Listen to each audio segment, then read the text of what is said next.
샬롬. 예, 오늘 예배는 예수님께서 부활하신 후에 맞이하는 첫 번째 주일 예배입니다.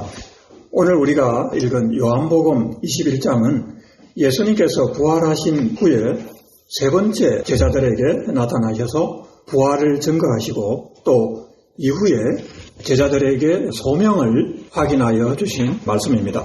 예루살렘에서 두 번 예수님의 부활을 체험하고 나서 제자들은 갈릴리 호수로 가게 됩니다. 왜 그러냐 하면 이것은 마태복음 28장 10절에서 예수님께서 제자들에게 갈릴리로 가라, 그러면 거기서 나를 보리라고 이미 말씀하신 것이 있었기 때문입니다. 오늘 말씀에는 7명의 제자들이 갈릴리에 있었던 것을 보여주고 있습니다. 그때에 시몬 베드로가 물고기 잡으러 가겠다라고 말하니 다른 제자들이 따라 나서서 갈릴리 호수에서 물고기를 잡는 그런 말씀이 나옵니다. 제자들은 부활하신 예수님을 만났는데 제자로서의 소명은 아직까지 확신하지 못하고 있는 그런 상태인 것을 알 수가 있습니다. 주님의 부활은 알지만 아직 우리에게는 예수님이 주신 소명이 없다고 생각하는 그런 사람들이 혹시 있을 수가 있습니다. 지금 이 자리에도 나는 예수님의 십자가도 알고 부활도 알지만 나에게 주시는 예수님의 소명이 무엇일까? 이것을 확신하지 못하는 그런 사람들이 있을 수도 있습니다. 오늘 그런 분들은 오늘 이 말씀 안에서 주님이 주시는 음성을 듣기를 바랍니다. 제자들은 밤이 맞도록 물고기를 잡으려고 노력을 하였습니다. 그러나 제자들은 업으로서의 상당한 경력이 있음에도 불구하고 물고기를 잡지 못하였습니다. 왜 그러냐 하면은 지금 이제는 예수님을 만나고 부활을 경험한 이 제자들의 소명은 물고기 잡는 것이 소명이 아닌 것입니다. 그래서 이 물고기 잡는 일에 주님께서 함께하지 않습니다. 그래서 물고기를 한 마리도 잡지 못하는 모습으로 나타납니다. 우리의 인생도 사실은 그렇습니다. 우리의 삶 속에 주님이 함께하지 않는다면 우리가 어떤 일을 통해서 내가 그 길을 가겠다고 하지만 우리에게는 아무 소득도 없고 인생에 열매가 없는 그런 삶을 살 수도 있다고 하는 것입니다. 그런데 이 날이 이제 서갈 무렵에 예수님께서 제자들에게 나타나셨습니다. 왜 예수님께서 이 갈릴리 호수까지 오셔서 제자들을 다시 만나야 했을까요? 오늘 이러한 의문을 가지고 우리가 오늘 말씀을 같이 나누길 바랍니다. 거기에는 예수님이 제자들을 향한 부르심, 그 만남의 목적이 있었다는 것입니다. 제자들과 함께 했던 그 갈릴리 현장에서 예수님께서는 제자들에게 새로운 삶의 소명, 제자로서의 소명을 주시기를 원하셨던 것입니다. 그래서 오늘 말씀을 통해서 이제 새로운 소명을 주시는데 과연 이 메시지가 베드로와 그 제자들에게 주신 이 메시지가 우리들에게는 어떤 메시지를 주는가 하는 거예요. 그것이 우리의 말씀이 되어야 하기 때문에 우리는 그것을 주님이 우리에게 주시는 말씀으로 받기를 바랍니다. 자, 요한복음 21장의 그 말씀의 상황을 한번 보시길 바랍니다. 제자들은 지금 호수 가운데 물고기를 잡고 있습니다. 고기잡이를 하기 위해서 갈릴리 호수 가운데 지금 배를 띄워놓고 지금 물고기를 잡고 있어요. 그런데 50칸이라 되어 있는데 이게 이제 헬라 성경으로 보면 200규빗이라 되어 있어요. 200규빗은 한 규빗이 50cm이기 때문에 100m 정도예요. 그래서 제자들은 물가에서 한 100m 정도 떨어진 호수에서 물고기를 잡고 있고 예수님이 그 물가에서 100m 떨어진 거리에서 이제 제자들을 바라보면서 부릅니다. 제자들 향해서 어이 친구들 거기에 물고기가 있어요 이렇게 부릅니다. 근데 제자들은 여기에 지금 예수님이 계신지를 알지 못하는 거예요. 어떤 남자가 자기들을 향해서 그냥 그렇게 묻는 것으로 생각합니다. 그래서 제자들이 대답하기를 No, 아무것도 없어요. 그렇게 대답을 하였습니다. 그때 예수님이 뭐라고 말씀하시냐면은 그물을 배 오른편에 던져보시오. 그러면 고기가 아마 잡힐 것입니다. 이렇게 멀리서 또 이야기를 합니다. 그 제자들은 그래서 무심코 이제 그물을 배 오른편에 던져봤어요. 그런데 놀랍게도 물고기가 많이 잡히는 거예요.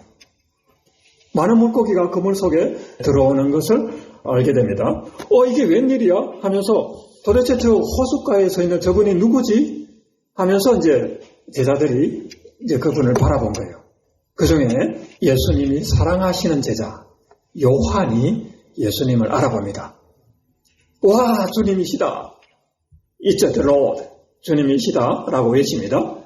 그 말을 듣고 베드로는 성미가 급한 사람이었기 때문에 바로 호수 물에 뛰어들어서 헤엄을 쳐서 주님께로 가는 이런 장면이 또 나옵니다.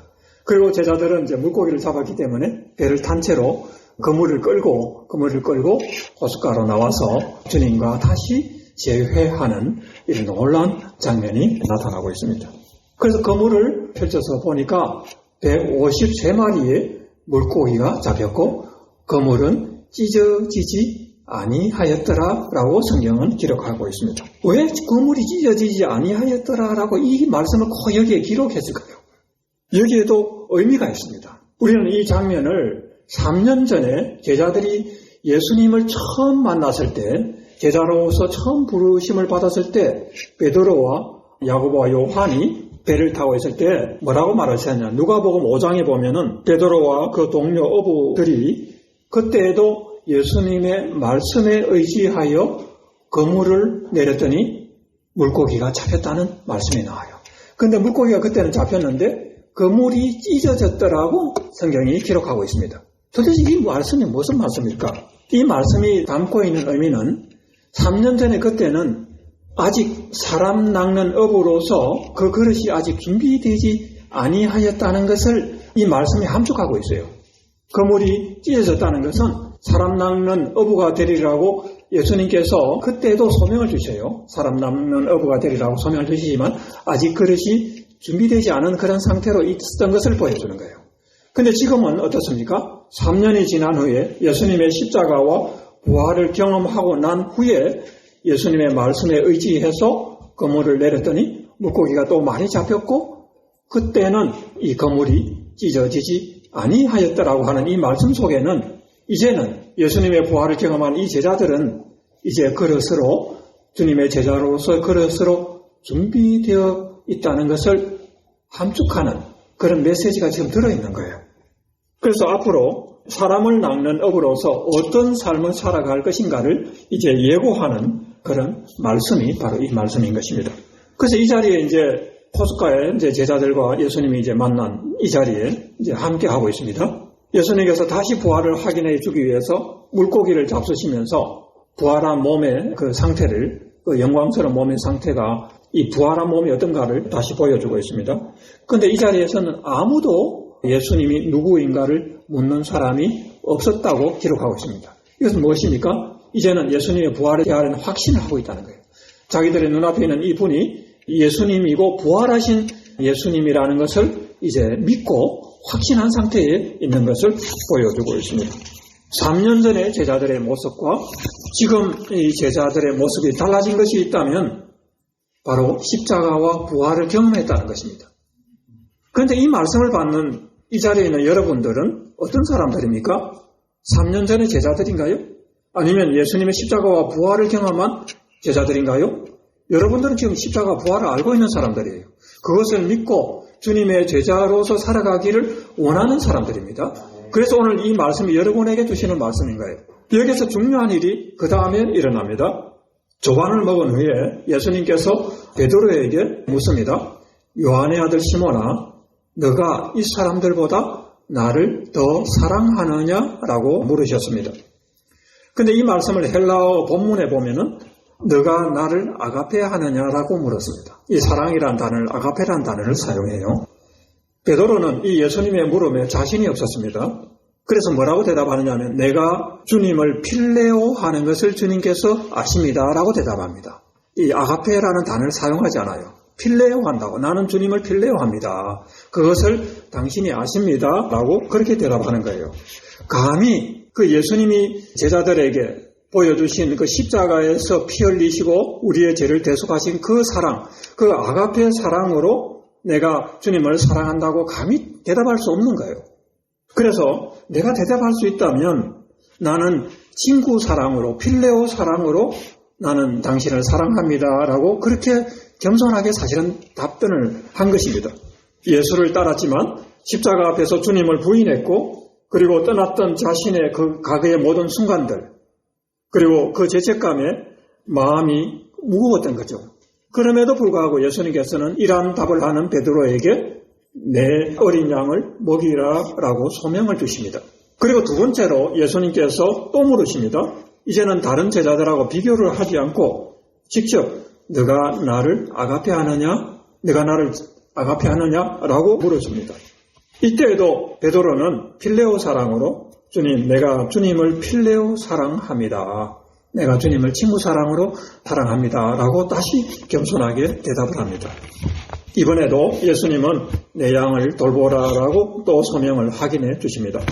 그 다음에 이제 문제예요. 세 번째 또 예수님이 또 물으시는 거예요. 세 번째는 물으시는데 뭐라고 그러냐면 요한의 아들 시몬아 네가 나를 사랑하느냐고 물으셨는데 이번에는 아가페 사랑이 아닌 필레오 사랑으로 네가 나를 필레오 사랑하느냐 이렇게 물으신 거예요. 이 예수님의 물음에 베드로는 근심하였다고 성경은 말하고 있습니다. 이 무슨 말인가 하면은 마음이 상한 거예요. 마음이 허트한 거예요. 마음이 칵 찔린 거예요. 자신의 연약함과 그리고 예수님을 배반하고 떠났던 기억, 그 죄책감에 마음이 상하고 그 애통하는 마음이 막 생긴 거예요. 애통하는 마음이 생겨서 뭐라고 대답하느냐 하면 주님께서 모든 것을 아십니다. 그리고 내가 주님을 필레오 사랑하는 것을 주님께서 아십니다라고 대답하였습니다. 베드로는 어떤 사람이었습니까? 예수님을 따르는 일에 늘 자신감이 있던 사람이에요. 나는 죽을지언정 나는 주님을 배반하지 않겠습니다. 주님을 따르겠습니다. 라고 죽음의 순간에도 내가 따라가겠다고 그렇게 고백을 했던 그 자신 있는 베드로였어요. 그런데 돌아보니까 그 모든 것이 다 무너져 내렸고 주님 앞에 감히 내가 주님을 아가페 사랑한다고 내가 말할 수 없는 자신의 연약함과 자신의 부족함을 본 것입니다. 그래서 주님께서 모든 것을 아시오니 나는 주님을 필레오 사랑하는 것을 주님께서 아십니다. 라고 대답을 하고 있는 것입니다. 자아로 가득했던 그 베드로의 마음속에 그 자아가 다 무너져 내린 거예요. 자기를 통해서는 그 자아를 통해서는 예수님을 따라갈 수 없다는 것을 알게 된 것입니다. 내 힘으로 주님을 따라가는 것이 아닙니다. 여러분도 예수님을 사랑하고 하나님을 사랑한다고 하면서 주님을 따라가겠다 하지만 사실은 우리도 베드로와 다르지 않아요. 베드로와 다르지 않습니다. 이 말씀이 사실 우리에게 주시는 말씀이에요. 십자가 앞에서 예수님을 부인했고 그 떠나갔던 모든 죄인들 속에는 우리도 거기에 들어있는 거예요. 그래서 그 모든 사람들, 바로 그 우리들을 향해서 예수님께서 바로 이 질문을 우리에게 하고 있는 거예요. 너가 나를 사랑하느냐? 너가 나를 믿는다 하지만 너가 나를 정말 사랑하느냐? 그것도 아가페 사랑으로 묻지 않고 이제는 너가 나를 정말 필레오 사랑을 하느냐? 그렇게 또 물으신다고 여러분들은 그 음성을 우리가 듣고 있는 것입니다. 우리는 예수님의 십자가도 알고 부활도 믿고 있는 사람들입니다. 그리고 예수님께서 너가 나를 사랑하느냐고 물으실 때는 우리가 뭐라고 다 대답할 수 있겠습니까? 사실 베드로와 다르지 않아요. 베드로와 똑같이 아마 그런 마음으로 겸손하게 그렇게 대답할 수밖에 없는 그런 사람들입니다. 내가 주님을 사랑한다고 하지만 나는 주님께서 그 십자가에서 이루신 그 사랑, 그 사랑의 100만 분의 1도, 1000만 분의 1도 나는 감당할 수 없는 그런 사람입니다. 나는 그 아가페 사랑을 나는 감당할 수 없습니다. 내가 어떻게 그 사랑으로 주님을 사랑한다고 내가 말할 수 있습니까? 그렇게 우리는 대답할 수밖에 없는 사람들이에요. 그러나 내가 주님을 사랑하는 것은 내 이 육신의 한계 안에서 나 연약함과 내 부족함은 내가 알지만 내 이 연약함의 한계 안에서 내가 친구 사랑이라도 그 필레오 사랑이라도 할 수 있다면 내가 그것으로 주님을 사랑할 수 있기를 원합니다. 이것이 우리가 할 수 있는 가장 겸손하고 진실한 우리의 대답일 것입니다. 주님은 우리의 한계를 다 아십니다. 우리가 어떤 사람인 것을 우리의 이 연약함을 다 아시는 분입니다. 그럼에도 불구하고 주님은 우리를 가장 좋은 길로 인도하시기 위해서 주님을 따라갈 수 있는 그 길로 인도를 하시는 거예요. 내 양을 먹이라고 소명을 주시는 거예요. 예수님께서 이 십자가에 앞서서 이미 성만찬과 세족을 통해서 그분의 완전한 사랑을 그 full extent of love라고 하는 그 완전한 극치의 사랑을 자신의 몸을 내어주고 자신의 피를 나누는 그 사랑을 우리에게 몸소 또한 보여주셨습니다. 그리고 그때에 뭐라고 말씀하셨냐면 새 계명을 주신다고 하면서 내가 너희를 사랑한 것 같이 너희도 서로 사랑하라. 요한복음 15장 12절의 말씀입니다. 내가 너희를 사랑한 것 같이 너희도 사랑하라고 하는 이 세 계명을 우리에게 주셨습니다. 그때 그 사랑하라는 계명은 아가페 사랑이라는 그 단어를 사용하면서 계명을 주신 거예요. 그리고 나서 요한복음 15장 13절에 보면 그 말씀 후에 사람이 친구를 위하여 자기 목숨을 버리면 이보다 더 큰 사랑이 없나니 너희가 내가 명하는 대로 행하면 곧 나의 친구라고 그렇게 말씀하셨습니다. 아가페 사랑을 이야기하면서 왜 여기에 친구 사랑을 이야기할까? 친구를 이야기할까? 그게 사실 오늘 요한복음 21장에 와서 그게 의문이 풀리는 거예요. 내가 너희를 사랑한 같이 너희도 서로 사랑하라고 아가페 사랑이라고 말씀하셨는데 너희가 내 계명을 지키면 내 친구라고 말씀하시는 거예요. 우리가 할 수 있는 최대한의 사랑은 사실은 아가페 사랑이 아니에요. 아가페 사랑 우리는 할 수 없습니다. 절대 그걸 못해요. 우리가 할 수 있다면 그 최대한의 사랑은 친구를 위하여 죽어줄 수 있는 그 친구를 위하여 목숨을 버리는 정도의 사랑이에요. 그런 사람이 있다면 굉장히 그런 사람은 의인이라고 생각하죠. 우리가 주님을 사랑하고 우리가 하나님을 사랑할 수 있는 것은 주님이 우리에게 맡겨주신 사람들, 우리에게 허락해 주신 사람들을 위해서 예수님의 생명을 증거하고 전하는 일에 주님의 계명을 따르고 순종하는 것밖에 없어요. 그것이 서로 사랑하라고 하는 계명입니다. 이 서로 사랑하라고 하는 개념은 십자가에서 아가페 사랑을 해 너희도 나처럼 십자가에서 달려서 이런 사랑을 행하라는 그런 게 아니에요.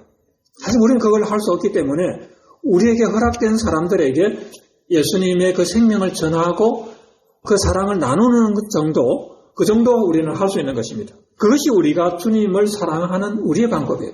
우리가 할 수 있는 최대한의 사랑입니다. 예수님은 이 사랑을 베드로에게 확인하십니다. 그래서 내가 나를 정말 필요하느냐? 그래서 내가 필요한다고 대답을 하니까 내 양을 먹이라고 다시 소명을 주시는 것입니다. 여러분은 오늘 이 말씀을 받으면서 예수님을 향한 그 사랑을 어떻게 확인하고 있습니까? 이것이 우리에게는 대단히 중요한 말씀이고 우리를 향한 부르심의 말씀입니다. 우리는 십자가와 부활을 믿는 성도이고 제자의 삶을 살아가야 할 소명이 있는 사람들입니다. 너가 나를 사랑하느냐? 내 양을 먹이라고 하는 이 말씀 앞에 우리는 우리 각자에게 주시는 예수님의 부르심, 그 예수님의 그 사랑을 확인하고 주님의 말씀에 순종할 수 있기를 바랍니다. 그런데 여러분 중에 만약 나는 십자가를 알고 부활을 알지만 내가 예수님을 믿고 구원받고 부활의 소망을 가지고 천국에 가는 것으로 나는 그것으로 만족해. 나는 그 이상 나는 사실 아무것도 하기를 원하지를 않아. 이렇게 생각하는 사람이 있을 수가 있어요. 내 구원받는 것만 해도 나는 감당하기 힘들어. 나는 그것만으로 나는 만족해 하고 말하는 사람이 있다면 오늘 이 말씀을 깊이 새겨드려야 될 것입니다. 마태복음 25장에 보면 이 말씀과 관련해서 1달란트, 2달란트, 5달란트 받은 종에 관한 이야기가 나오는데 1달란트 받은 사람이 그 1달란트를 땅에 묻어놓고 아무것도 하지 아니하였습니다. 그 사람이 바로 이런 사람이에요. 나는 주님의 부활과 십자가를 믿지만 나는 내가 할 수 있는 것이 없으니까 주님께서 다 하실 거야. 주님께서 열매 맺게 하시고 다른 사람의 생명도 거두시고 열매 맺을 테니까 나는 아무것도 안 할 거야. 그래도 주님은 하실 거야. 이렇게 생각하는 사람이 1달란트 받고 그것을 땅에 묻어둔 사람이에요. 그것은 사실은 자기를 속이는 거예요. 이런 사람은 나중에 주님께 크게 책망을 받는다고 성경은 말하고 있습니다.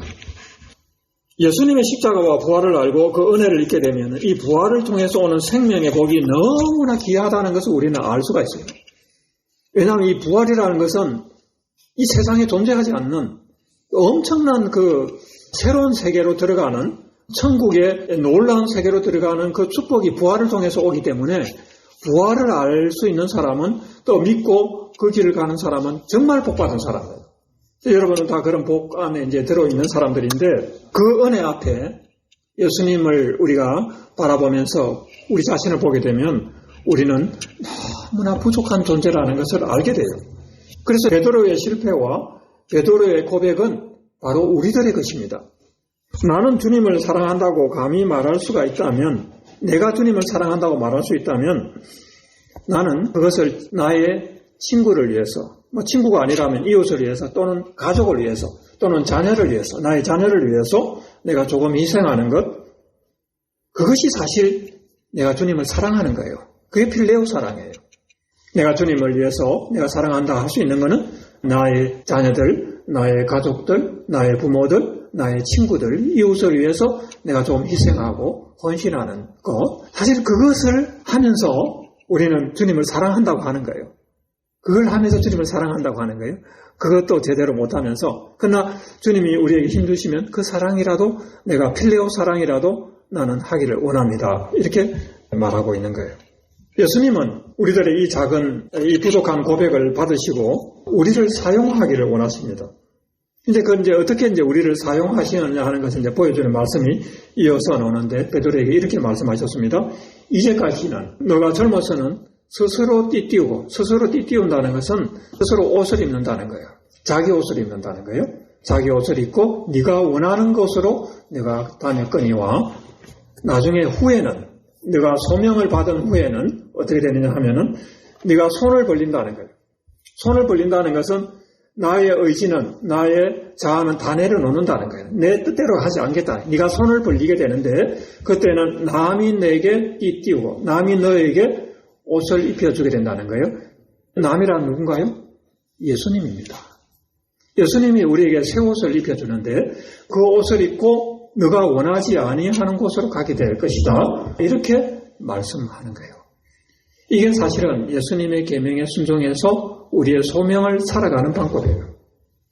우리는 우리의 의지를 따라서 내 마음대로 가는 것이 아니에요.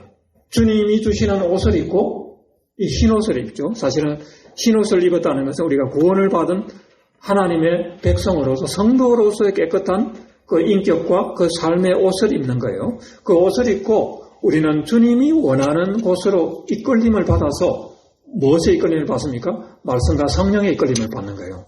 그래서 남이 데려가는 곳으로 갈 것이다 라고 그렇게 말을 하고 있습니다. 그럴 때 우리는 주님이 주신 계명, 내가 너희를 사랑한 것 같이 너희도 서로 사랑하라고 하는 그 계명을 우리가 지키게 됩니다. 놀라운 말씀이죠. 그 계명은 사실 우리가 하는 것이 아니에요. 주님이 내 삶을 이끌어가는 거예요. 그렇게 살아가도록 만드는 것입니다. 우리는 우리가 할 수 있는 이웃사랑, 친구사랑이 최대한 우리가 할 수 있는 것이지만, 주님은 그것을 성화시킵니다. 그것을 성화시키고 그 친구사랑을 성화시켜서 아가페 사랑으로 만들어버립니다. 우리는 필레오 사랑을 했는데 사실은 나중에 결과적으로 보니까 아가페 사랑이 된 거예요. 누구를 통해서? 예수님을 통해서. 왜냐하면 생명을 낳고 생명의 열매를 맺는 것은 우리가 하는 것은 아니죠. 우리는 단지 친구 사랑을 했을 뿐인데, 그 속에서 주님이 역사하셔서 그 사랑을 아가페 사랑으로 만들어버리는 거예요. 그래서 그 달란트 비유에서 2달란트, 5달란트 받은 사람이 2달란트를 또 헌신을 했더니 2달란트가 새롭게 생겼잖아요. 5달란트 받은 사람 5달란트 새롭게 생겼잖아요. 그것은 사실은 작은 그 필레오 사랑의 헌신만 했을 뿐인데 주님께서 생명의 열매를 맺은 거예요. 그거는 사실 그 사람들이 한 것이 아니고 주님이 하신 일이에요.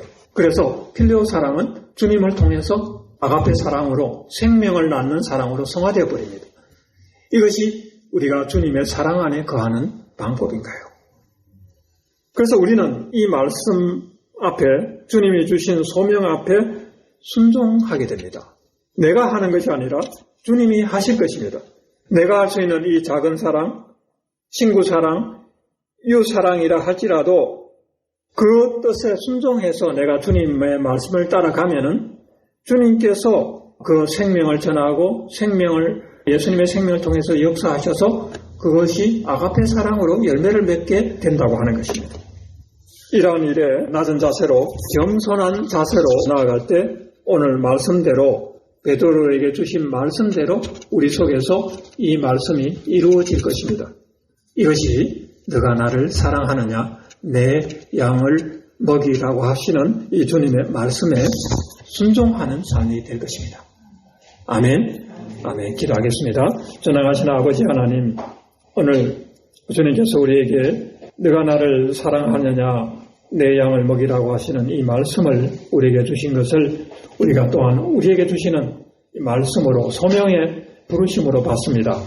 하나님 아버지, 우리가 할 수 있는 것은 그 아가페 사랑의 놀라운 십자가의 그 은혜 앞에 우리가 할 수 있는 것은 아무것도 없고 오직 주님의 말씀을 따라서 내가 할 수 있는 이웃을 사랑하고 또 가족을 사랑하고 다른 사람에 의해서 친구 사랑으로 작은 섬김을 하지만 주님께서 그 사랑을 통하여 예수님께서 생명을 낳는 귀한 아가페 사랑으로 만들어 나가시는 것을 믿고 이 말씀에 순종하여 나가기를 원합니다.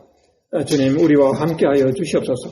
우리의 뜻을 따라 우리의 의지를 따라 살아가는 삶이 아니라 이제는 이 말씀을 따라 또 성령의 인도하심을 따라 살아갈 때에 주님의 우리를 향한 그 부르심이 그 사명이 성취되는 우리들의 복된 삶이 되게 역사하여 주옵소서. 예수님의 이름으로 감사하기도 드립니다. 아멘.